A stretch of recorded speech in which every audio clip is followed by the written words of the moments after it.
வணக்கம் நண்பர்களே, இந்தியர்கள் அனைவருக்கும் 4G செல்போன் குறைந்த கட்டண திட்டங்களுடன் இலவசமாக வழங்கப்பட உள்ளதாக ரிலையன்ஸ் குழும தலைவர் முகேஷ் அம்பானி தெரிவித்துள்ளார். இது தொடர்பாக மும்பையில் நடந்த கூட்டத்தில் முகேஷ் அம்பானி பேசியதாவது: ஒவ்வொரு வினாடிக்கும் 7 பேர் ஜியோவில் இணைகின்றனர். தற்போது ஜியோவில் 125 மில்லியன் சந்தாதாரர்கள் உள்ளனர். மொபைல் இணைய சேவையில் இந்தியா, அமெரிக்கா மற்றும் சீனாவை முந்தியுள்ளது. Make in India digital India திட்டத்தின்படி இந்தியாவில் உற்பத்தி செய்யப்பட்ட 4G ஸ்மார்ட் போன் அறிமுகம் செய்யப்படும். ஜியோவை பயன்படுத்தினால் உங்கள் வாழ்க்கை டிஜிட்டல் ஆகும், அழகாகும். இந்த போனை அனைத்து டிவியிலும் இணைத்து இணைய சேவை மூலம் வீடியோ படங்களை பார்த்து கொள்ளலாம். ஒரு நாளைக்கு 3 முதல் 4 மணி நேரத்திற்கு டிவியில் வீடியோ பார்க்கலாம்.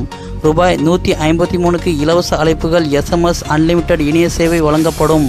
இந்த மொபைல் போன் இலவசமாக வழங்கப்படும். இதற்காக ரூபாய் 1500 டெபாசிட் செய்ய வேண்டும். இத்தொகையை 3 வருடத்திற்கு பின் திரும்ப பெற்று கொள்ளலாம்.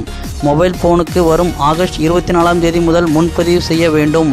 இவ்வாறு அவர் கூறினார். இந்த மாதிரி பல செய்திகளை உடனுக்குடன் தெரிந்து கொள்ள நம்ம சேனலை சப்ஸ்கிரைப் பண்ணலாம்னா இப்போவே சப்ஸ்கிரைப் பண்ணிக்கோங்க.